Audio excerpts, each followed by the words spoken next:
Hello दोस्तों, आप सभी का स्वागत है आपके अपने यूट्यूब चैनल स्टडी विद आस्था में। यदि आप चैनल पर पहली बार विजिट कर रहे हैं तो चैनल को सब्सक्राइब करें, साथ में बेल आइकन को प्रेस करना ना भूलें ताकि हमारी वीडियो की रेगुलर नोटिफिकेशन आपको मिलती रहे।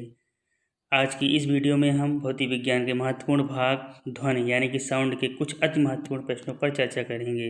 वीडियो को शुरू से अंत तक अवश्य देखें। आज का पहला क्वेश्चन है, ध्वनि का वेग अधिकतम होता है ऑप्शन ए वायु में, ऑप्शन बी द्रव में, ऑप्शन सी धातु में, ऑप्शन डी निर्वात में। तो वायु का वेग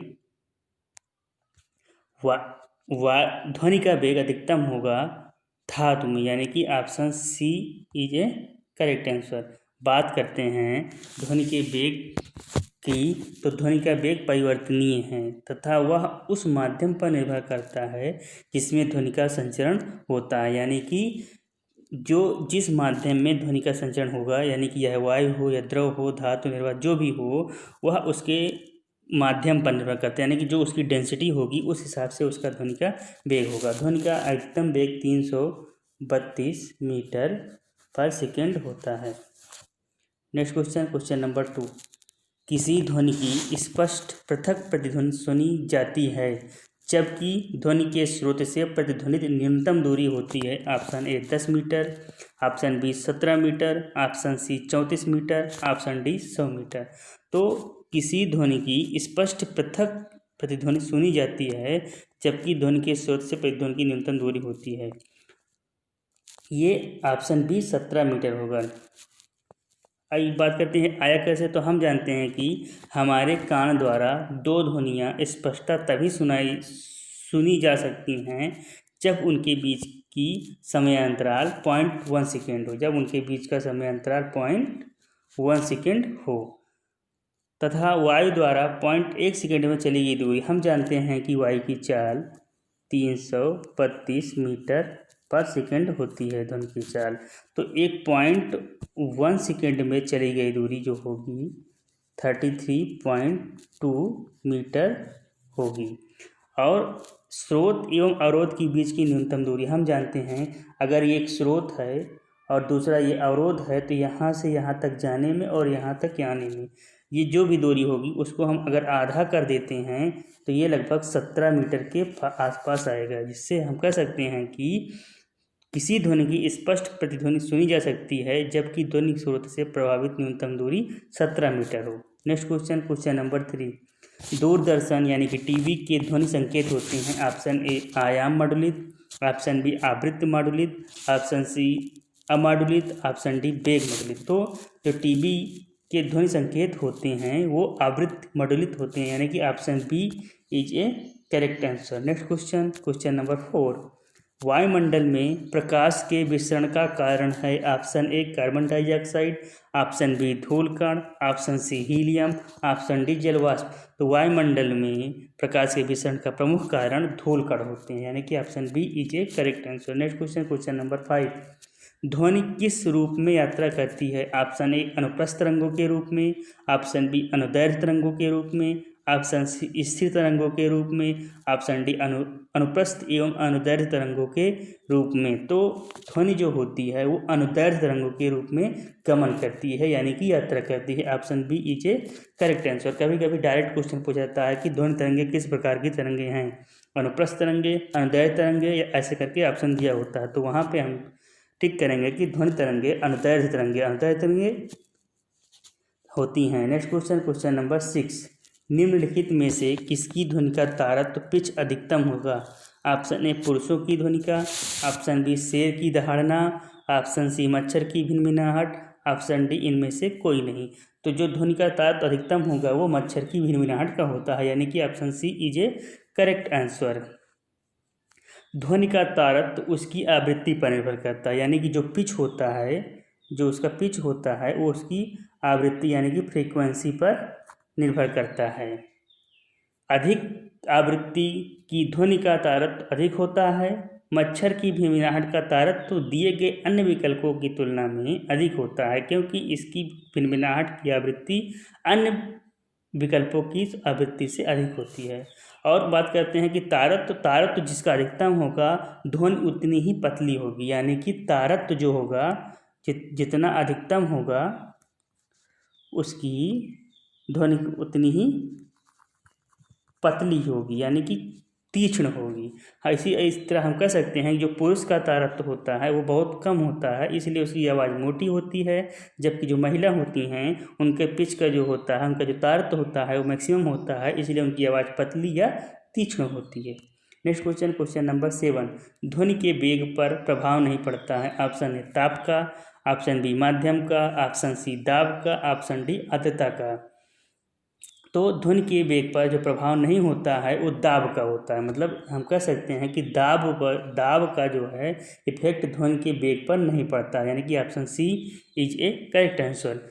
किसी आदर्श गैस में ध्वनि की वेग उसके ताप पर निर्भर करती है तथा एक नियत ताप पर आदर्श गैस के दाब की ध्वनि के वेग पर कोई प्रभाव नहीं पड़ता है। आर्द्रता का ध्वनि के वेग पर बहुत कम प्रभाव पड़ता है। नेक्स्ट क्वेश्चन, क्वेश्चन नंबर 8, ध्वनि के शोरगुल का मापन होता है। ऑप्शन ए डेसिबल में, ऑप्शन बी पास्कल में, ऑप्शन सी प्रकाश वर्ष में, ऑप्शन डी खगोलीय इकाई में। तो जो ध्वनि के शोरगुल होता है उसकी जो यूनिट होती है वो डेसिबल होती है, यानी कि option A is a correct answer. बात करते हैं पास्कल की, तो पास्कल में दाब को नापा जाता है। बात करते हैं प्रकाश वर्ष की, तो प्रकाश वर्ष जो है दूरी का मात्रक होता है। नेक्स्ट क्वेश्चन, क्वेश्चन नंबर 9, ध्वनि तरंगे हैं। ऑप्शन ए लंबवत, ऑप्शन बी तिर्यक, ऑप्शन बी सी कभी तिर्यक कभी लंबवत, ऑप्शन डी कभी लंबवत कभी तिर्यक। तो जो ध्वनि तरंगे होती हैं वो लंबवत होती हैं, यानी लॉन्गिट्यूडिनल वेव होती हैं। Option A is a correct answer. Next question, question number 10, stethoscope किस सिद्धांत पर कार्य करता है। ऑप्शन ए ध्वनि धारा का ध्वनि में रूपांतरण, ऑप्शन बी ध्वनि का धारा में रूपांतरण, ऑप्शन सी ध्वनि का परावर्तन, ऑप्शन डी प्रकाश का परावर्तन। तो जो स्टेथोस्कोप होता है वो ध्वनि के परावर्तन के सिद्धांत पर कार्य करता है, यानी कि option C is a correct answer. Next question, question number 11, प्रतिदीप्त नालिका में प्रारंभ में उत्पन्न विकिरण होता है। ऑप्शन ए अवरक्त, ऑप्शन बी पराबैंगनी, ऑप्शन सी सूक्ष्म तरंगे, ऑप्शन डी एक्स किरणें। तो जो प्रतिदीप्त नलिका होती है यानी कि ट्यूब होती हैं उनके प्रारंभ में उत्पन्न विकिरण प्रतिदीप्त नलिका में प्रारंभ में उत्पन्न विकिरण जो होता है वो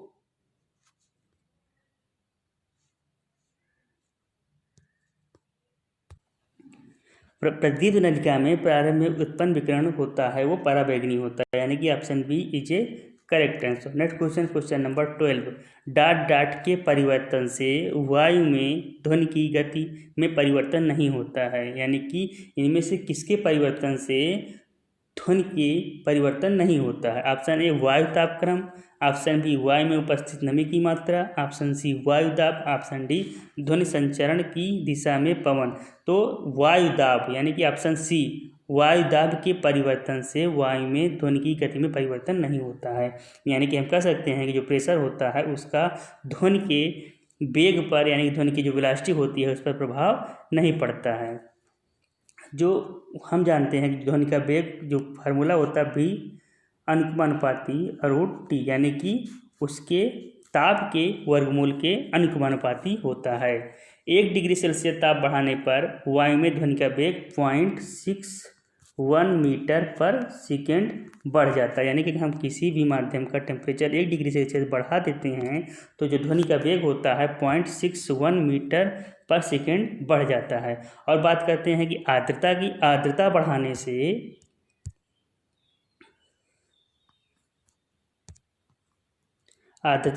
से उसका घनत्व कम हो जाता है, यानी कि ह्यूमिडिटी जो होती है उसको जब हम बढ़ाते हैं तो उसका घनत्व यानी कि डेंसिटी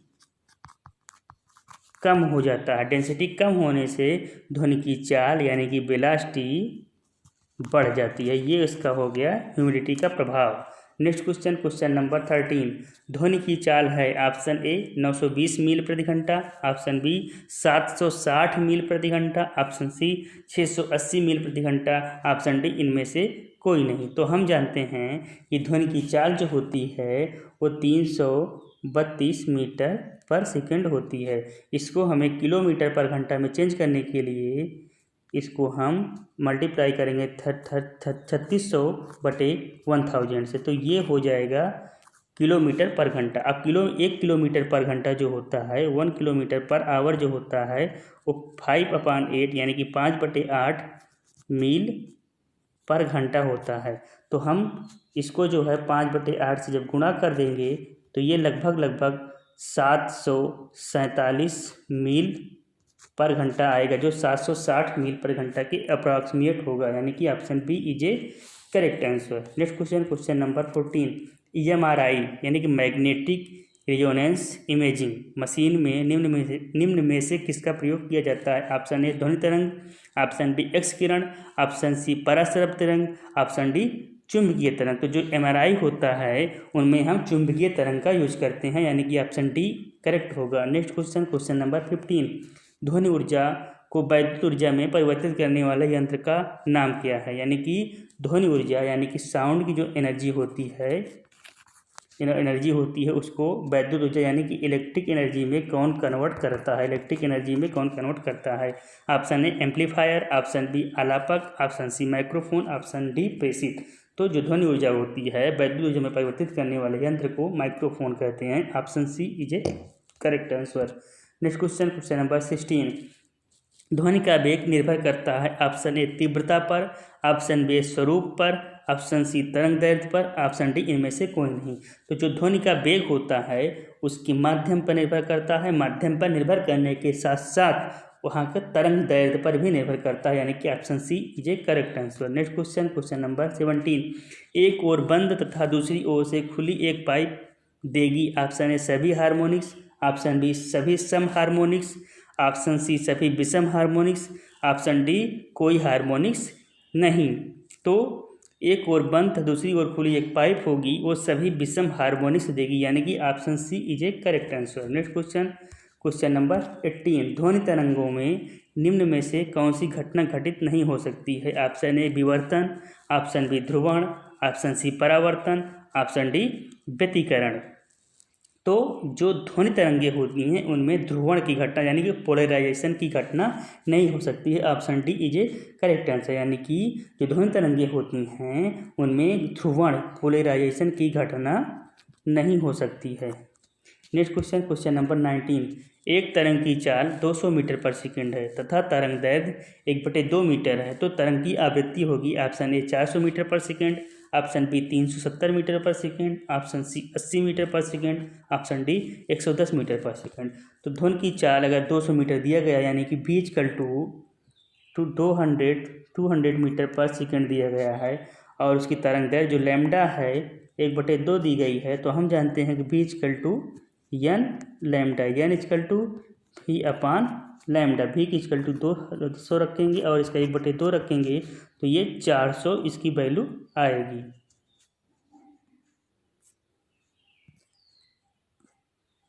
तो option A is a correct answer. Next question number 20। ध्वनि तरंग अपने मार्ग में रुकावट आने पर वह ऑप्शन ए मुड़ जाती हैं, ऑप्शन बी सीधी जाती हैं, ऑप्शन सी रुक जाती हैं, ऑप्शन डी लौट आती हैं। तो ध्वनि तरंगे अपने मार्ग में रुकावट आने पर मुड़ जाती हैं। Option A is a correct answer. Next question number 21। चमगादड़ की ध्वनि कैसी होती है? ऑप्शन ए श्रव्य, ऑप्शन बी अध्वनिक, ऑप्शन सी अश्रव्य, ऑप्शन डी पराश्रव्य। तो चमगादड़ की जो ध्वनि होती है वो पराश्रव्य होती है, यानी कि option D is a correct answer. Next question number 22। रेलगाड़ी जब स्टेशन पर पहुंचती है तो वह अपने स्वाभाविक ध्वनि आवृत्ति से बढ़ी हुई लगती है, इसका कारण है ऑप्शन ए परावर्तन, ऑप्शन बी डॉपलर प्रभाव, ऑप्शन सी अपवर्तन, ऑप्शन डी इनमें से कोई नहीं। तो जब रेलगाड़ी स्टेशन पर पहुंचती है तो वह अपनी स्वाभाविक ध्वनि आवृत्ति से बढ़ी हुई लगती है, इसका प्रमुख कारण डॉपलर प्रभाव होता है, यानी कि Doppler effect. Option B is a correct answer. Next question number 23। ताप की प्रत्येक डिग्री सेल्सियस वृद्धि से वायु में ध्वनि का वेग बढ़ता है। ऑप्शन ए 61 सेंटीमीटर पर सेकंड, ऑप्शन बी 60 मीटर पर सेकंड, ऑप्शन सी 60 फीट पर सेकंड और ऑप्शन डी 0.61 किलोमीटर पर सेकंड। तो हम अभी आपको बताए थे कि ध्वनि की चाल जो होती है 1 डिग्री सेल्सियस बढ़ाने पर उसकी चाल है 0.61 मीटर पर सेकंड बढ़ जाती है। अगर इसको हम सेंटीमीटर में कन्वर्ट करेंगे तो 61 सेंटीमीटर पर सेकंड होगी, क्योंकि 1 मीटर इक्वल टू 100 सेंटीमीटर होता है, यानी कि option A is a correct answer. Option A is a correct answer. Next question, question number 24। आपको 4 बांसुरियाँ दी गई हैं जिनकी लंबाई क्रमशः 10 सेंटीमीटर, 15 सेंटीमीटर, 20 सेंटीमीटर तथा 25 सेंटीमीटर है। इनमें से कौन सी बांसुरी से ध्वनि की सबसे उच्च आवृत्ति प्राप्त होती है? Option A 10 centimetre, option B 15 centimetre, option C 20 centimetre, option D 25 centimetre. तो हम जानते हैं कि बांसुरी एक बंद आर्गन पाइप है जिनकी आवृत्ति n V/4L होती है, यानी कि जो उसकी आवृत्ति होती है वो उसकी लंबाई के व्युत्क्रमानुपाती होती है, यानी कि जिसकी लंबाई सबसे कम होगी उसकी आवृत्ति सबसे अधिक होगी। तो यहाँ पर हम देख रहे हैं कि 10 सेंटीमीटर जो है लंबाई सबसे कम है, अतः उसकी आवृत्ति सबसे उच्च होगी, यानी कि option A is a correct answer. Next question, question number 25। ऐसी तरंगे जिनका ध्रुवीकरण नहीं हो सकता कहलाती हैं? ऑप्शन ए अनुप्रस्थ तरंगे, ऑप्शन बी प्रकाश तरंगे, ऑप्शन सी विद्युत चुंबकीय तरंगे, ऑप्शन डी अनुदैर्ध्य तरंगे। तो ऐसी तरंगे जिनका ध्रुवीकरण नहीं हो सकता है उन्हें अनुदैर्ध्य तरंगे कहलाती हैं, यानी कि option D is a correct answer. दोस्तों, यदि आपको इस वीडियो की PDF चाहिए तो हमारे टेलीग्राम चैनल स्टडी विद आस्था को ज्वाइन करें और PDF को प्राप्त कर सकते हैं। तो आपको ये वीडियो कैसी लगी हमें अपने सुझाव कमेंट करके ज़रूर बताएं, और यदि आप चैनल को अभी तक सब्सक्राइब नहीं किए हैं तो सब्सक्राइब करें, साथ में बेल आइकन को जरूर दबाएं। Thank you so much.